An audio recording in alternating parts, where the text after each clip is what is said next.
የኢትዮጵያና የኤርትራ ግንኙነት የዓመታትን ዲፕሎማሲያዊ ውጥረት ሰብሮ ወደ አዲስ የታሪካዊ ትብብር ምዕራፍ ሊሸጋገር መሆኑ ተሰምቷል። የሁለቱ ሀገራት መሪዎች የጋራ ጉብኝት በቀጠናው ላይ አዲስ የፖለቲካ ካርታ ይስላል ተብሎ በከፍተኛ ጉጉት ይጠበቃል። በደቡብ ወሎ መካነ ሰላምና ወግዲ ግንባሮች በአማራ ፋኖ የደረሰባቸው ከባድ ኪሳራን ተከትሎ በአገዛዙ መከላከያ ሰራዊትና ግልገል ፋኖ በተባሉ የሚኒሻ አባላት መካከል እርስ በርስ የጎሪጥ መታየት ወደ ለየለት ግጭት አምርቷል። በአማራ ፋኖ ሚኒሊክ ዕዝ ስር የሚንቀሳቀሱ አርበኞች በሳይንት በራያ ቆቦ በዋንዛይና በሰቆጣ መስመር በአገዛዙ ሰራዊት ላይ የተቀናጀ ጥቃት በመሰንዘር በርካታ ወታደሮችን እርምጃ ወስደው ከባድና ቀላል የጦር መሳሪያዎችን ማርከዋል። ከአገዛዙ የጦር ቀውስ መባባስ ጋር ተያይዞ ከ11ኛ ዕዝ 203ኛ ኮር የተረፉ በርካታ የመከላከያ ሰራዊት አባላት በከንቱ አንወትን በሚል ከነሙሉ ትጥቃቸው በአፋምን ሚኒሊክ ዕዝ ስር የሚገኘውን 105ኛ ኮር 29ኛ ክፍለ ጦርን በሰላም ተቀላቅለዋል። በመተከል ዞን ጉባ ወረዳ በህዝብ ማመላለሻ አውቶቡሶች ላይ በተፈጸመ አሰቃቂ ጥቃት የ30 ንጹሃን ዜጎች ሲቀጠፍ ከ50 በላይ መቁሰላቸው ታውቋል። ሰራዊቱ በጥቃቱ ወቅት ዝምታ መምረጡ ህዝቡን አስቆጥቷል። ሰላም ጤና ይስጥልኝ የሀገር ቲቪ ቤተሰቦች እንደምን አደራችሁ። አፍሪካ ቀንድ ቀጠና የፖለቲካ ካርታና የቀጠናዊ ትስስር አቅጣጫን ሙሉ በሙሉ ሊቀይር የሚችል አዲስ እና ያልተጠበቀ ክስተት እየታየ መሆኑን በተለያዩ የዲፕሎማሲያዊና ቀጠናዊ ምንጮች እየተሰማ ይገኛል። ላለፉት ጥቂት ዓመታት በአየር ላይ ተንጠልጥሎ የቆየውና በተለያዩ አለመግባባቶች ውስጥ አልፎ የነበረው የኢትዮጵያና ኤርትራ ግንኙነት ወደ አዲስ የታሪካዊ ትብብር ምዕራፍ ሊሸጋገር እንደሚችል የፖለቲካ ተንታኞችና የውስጥ ምንጮች በከፍተኛ ደረጃ ፍንጭ እየሰጡ ይገኛሉ። ይህ አዲስ የዲፕሎማሲ እንቅስቃሴ በቀጠናው ላይ ሊፈጠር የሚችለው ተጽዕኖ በመሆኑ በብዙዎች ዘንድ በትልቅ ጉጉትና ትኩረት እየተጠበቀ ያለ ጉዳይ ሆኗል። ይህንን አዲስ የዲፕሎማሲ ምዕራፍ በአግባቡ ለመረዳት የሁለቱን ሀገራት የኋላ ታሪክ ሂደት ማስታወስ ግድ ይላል። ኢትዮጵያና ኤርትራ ረጅም ዘመናትን ያስቆጠረ የታሪክ የባህል የደምና የኢኮኖሚ ትስስር ያላቸው ሀገራት ናቸው። ኤርትራ በ1993 ከኢትዮጵያ ተገንጥላ ነጻነቷን ካወጀች በኋላ መጀመሪያ ላይ ግንኙነቷ ሰላማዊ የነበረ ቢሆንም እንደ አውሮፓውያን አቆጣጠር በ1998 በድንበር ይገባኛል ምክንያት የተቀሰቀሰውና ከ2000 ዓ.ም የዘለቀው አስከፊ የድንበር ጦርነት የሁለቱን ሀገራት ግንኙነት ወደ ከረረ ጠላትነት ቀይሮት ቆይቷል። በሁሉም ወገኖች በስምምነት ከተቋቋመው የድንበር ኮሚሽን ውሳኔ በኋላ ግንኙነቱ ጦርነት ሰላም የሌለበት ኖ ዋር ኖ ፒስ በመባል 2 ዓመታት በውጥረት ተከቦ ቆይቷል። ይህ የዓመታት የዲፕሎማሲ መዘጋትና የጠላትነት ግንኙነት የተሰበረው እንደ አውሮፓውያን አቆጣጠር በ2018 አብይ አህመድ ወደ ስልጣን መምጣታቸውን ተከትሎ ነበር። በወቅቱ ጠቅላይ ሚኒስትሩ ወደ አስመራ በማቅናት የኮሚሽኑን የድንበር ውሳኔ ያለምንም ቅድመ ሁኔታ ለመቀበል በመስማማታቸው ፕሬዝዳንት ኢሳያስ አፈወርቂ ጋር ታሪካዊ የሰላም ስምምነት ተፈራርሞ ነበር። ይህ ስምምነት በሁለቱ ሀገራት ህዝቦች ዘንድ ትልቅ ተስፋን ያጨረ፣ ድንበሮችን የከፈተና የሰላም አየር የገነነበት ክስተት ነበር። ይሁን እንጂ ከጥቂት ዓመታት በኋላ በተለይም በሰሜኑ ኢትዮጵያ ጦርነት ማክተምና በፕሪቶሪያው ስምምነት ማግስት በሁለቱ ሀገራት መሪዎች መካከል አዳዲስ የጂኦፖለቲካዊ ፍላጎቶችና የደህንነት ስጋቶች በመፈጠራቸው ግንኙነቱ እንደገና እንዲቀዘቅዝና ወደ መጠራጠር ውስጥ እንዲገባ አድርጎት ቆይቷል። አሁን ግን ከተለያዩ ወገኖች እንደሚሰማው ከሆነ ይህንን የቅርብ ጊዜ መቀዛቀዝ ሰብሮ ሁለቱን ሀገራት ወደ ላቀ የጋራ ተጠቃሚነትና የትብብር ምዕራፍ ያሸጋግራል የተባለው ታሪካዊ ስምምነት የመፈረም እድሉ እጅግ ሰፊ ሆኗል። ምንጮች እንደጠቆሙት ከሆነ የኢትዮጵያው ጠቅላይ ሚኒስትር አብይ አህመድ በቅርቡ ወደ ኤርትራ መዲና አስመራ የሚያቀሩ ሲሆን በተመሳሳይ ሁኔታ የኤርትራው ፕሬዝዳንት ኢሳያስ አፈወርቂ ወደ አዲስ አበባ ይጓዛሉ ተብሎ ይጠበቃል። ይህ የመሪዎች የሁለትዮሽ የጋራ ጉብኝት በሁለቱ ሀገራት መካከል ያለውን ግንኙነት በላቀ ደረጃ የሚያጠናክርና አዳዲስ ስትራቴጂካዊ ስምምነቶችን ለመፈረም ታስቦ የተዘጋጀ መሆኑ ተገልጿል። ይህ ድንገተኛ የተባለው የፖለቲካ ክስተት በቀጠናው የፖለቲካ የወታደራዊና የኢኮኖሚ ትስስር ላይ ትልቅና መሰረታዊ ተጽዕኖ ይኖረዋል ተብሎ ይገመታል። ላለፉት ወራት በቀጠናው ሰፍኖ የነበረውን ውጥረት ወደ ሰላማዊ ውይይትና ትብብር የመቀየር አቅም ያለው በመሆኑም የብዙ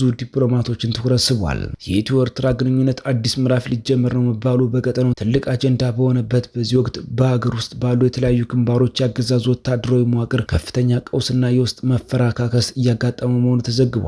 በተለይም በወሎ ቤት አማራ ቀጠና ሰሞኑን እየተካሄደ ያለው መጠነ ሰፊ ተጋድሎ ተከትሎ በአገዛዙ ወታደሮች ዘንድ እርስ በርስ የመጠራጠርና ያለመተማመን መንፈስ በከፍተኛ ደረጃ ሰፍኗል። ይህ አለመተማመን ተራ የጎሪት ከመታየት አልፎ በመካነ ሰላምና በሌሎች አካባቢዎችን በመከላከያ ሰራዊትና አገዛዙ ግልገል ፋኖ ብሎ በሚጠራቸው የሚኒሻ አባላት መካከል ቃታ እስከ መሳብና ለማፋሳሽ አጸፋዊ እርምጃዎች እስከ መወሰድ የደረሰ ቀውስ አስከትሏል። በመካነ ሰላም ከተማ በአገዛዙ ወታደሮች መካከል እርስ በርስ መጠራጠሩና አለመተማመኑ በይፋ መታየት የጀመረው ካለፈው ሚያዝያ ወር ማለቂያዎቹ ጀምሮ ነበር። ይሁን እንጂ ውጥረቱ ወደ ለየለት ቀውስ ያመራው በውጊያው ወቅት የሚኒሻ አባላት ከጀርባ በመከላከያ ሰራዊት ተመተው መገደላቸውን የሚያሳዩ መረጃዎች መውጣታቸውን ተከትሎ ነው። ሚያዝያ 9 ቀን 2018 በከተማ ከተማዋ ሶየ ልደታ ማርያም ኬላ ጥበቃ ላይ የነበሩ የሚሊሻ አባላት በውጊያ ወቅት ከጀርባ ተመተው የተገደሉ ጓዶቻቸውን ደም መመለስ አለብን በሚል ተነሳስተው በመንገድ ሲያልፉ የነበሩ የመከላከያ ሰራዊት አባላትን በከበባ ካስቆማቸው በኋላ ትጥቃቸውን በመክፈፍ በአሰቃቂ ሁኔታ እንደገደሏቸው ተገልጿል።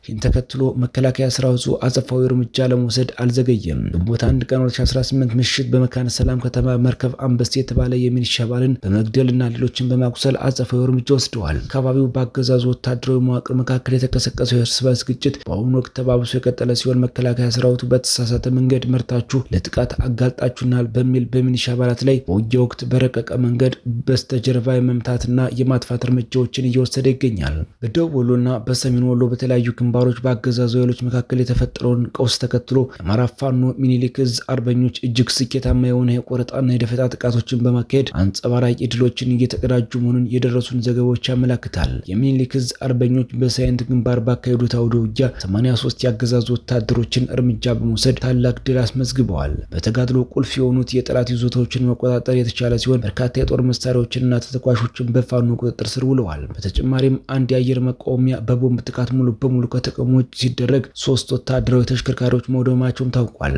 አርበኛ ቀኝ አዝማች ታገዙ አራጋው ልጆች የተመራውና የማጥቃት አቅም በከፍተኛ ደረጃ የታየበት ውጊያ ከሳይንት አጅባር እስከ ዴንሳ ምድር ድረስ የሸፈነ የቆረጣና የከበባ ማጥቃት ነበር። በተመሳሳይ ሁኔታ ፋኖ በራያ ግንባር በወሰደው የመልሶ ማጥቃት እርምጃ ያገዛዙን ኃይል አሽመድምዶ ድል ተቀዳጅቷል። አፋብን ወሎ ቤት አማራ ጀብደኛው ሚኒሊክ ዕዝ የ12ኛ ክፍለ ጦርን ለማጥቃት የመጣውን ያገዛዙን ኃይል በመልሶ ማጥቃት ድባቅ መጥቶታል። አገዛዙ ግንቦት 7 ቀን 2018 በሰሜን ወሎ ዞን በራያ ቆቦ ከተማ በቅርብ ርቀት በአዲስ ዓለም በርና በሰንደዶ በር በኩል የፋኖን የ12ኛ ክፍለ ጦር ከበባ ውስጥ ለማስገባት ሁለት አቅጣጫ ሙከራ ቢያደርግም ሳይሳካለት ውርደትን ተከናንሞ ተመልሷል።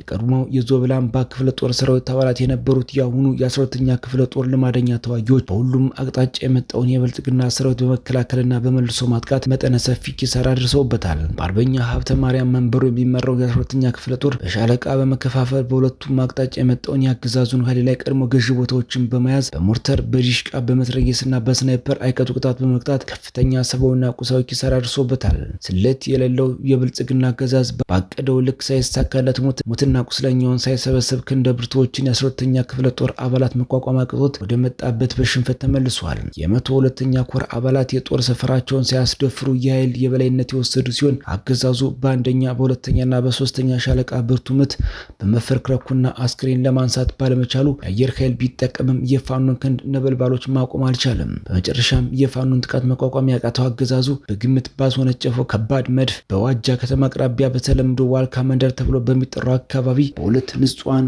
ሲቪሎችና 6 ከብቶችን ገድሏል። ይህ በእንዲህ እንዳለ ከባድ ኪሳራ እየተከናነበ የሚገኘው በ11ኛ ዕዝ ስር በኮሎኔል ገዳ በደዳ የሚመራው ኮር ሰራዊት አባላት ማን ሞቶ የማን ስልጣን ሊጸና በሚል ጥያቄ ከነሙሉ ትጥቃቸው ፋኖን መቀላቀላቸውን ቀጥለዋል። ከ11ኛ ዕዝ 203ኛ ኮር 83ኛ ክፍለ ጦር የወጣጡ በርካታ ወታደሮች ከነሙሉ ትጥቃቸው ግንቦት 7 ቀን 2018 በአፋብን ሚኒሊክ ዕዝ 105ኛ ኮር 29ኛ ክፍለ ጦርን ተቀላቅለዋል። ፋኖ በአገዛዙ ሰራዊት ላይ መብረቃዊ ጥቃት በመፈጸምና በመደምሰስ የሚቀዳጀው ድል ጎን ለጎን ሰራዊቱን በስነልቦናና በፖለቲካ ግንዛቤ በማስኮብለል ረገድም ትልቅ ስኬት እያስመዘገበ ይገኛል። በሌላ ግንባር ከላሊበላ ወደ ሰቆጣ ከባድ መሳሪያዎችን ሽፋን ታግዞ በተንቀሳቀሰው ሰራዊት በተፈጸመው ደፈጣ ጥቃት 25 ወታደሮች የተደመሰሱ ሲሆን የተደናገጠው ጦር ዙያ 3 መሳሪያ በዘፈቀደ ወደ ንጹሃን በመተኮስ የሁለት አርሶ አደሮች ቤትና ንብረት አቃጥሏል። በተመሳሳይ በማደረ ማርያም በዋንዛዬ ከግንድ ጥመም እስከ ልጫ እንዲሁም በገላውዲዮስ ከተማ በተካሄዱ ውጊያዎች የሜጀር ጀነራል ባንታ ባተ ልጆች አሳዩ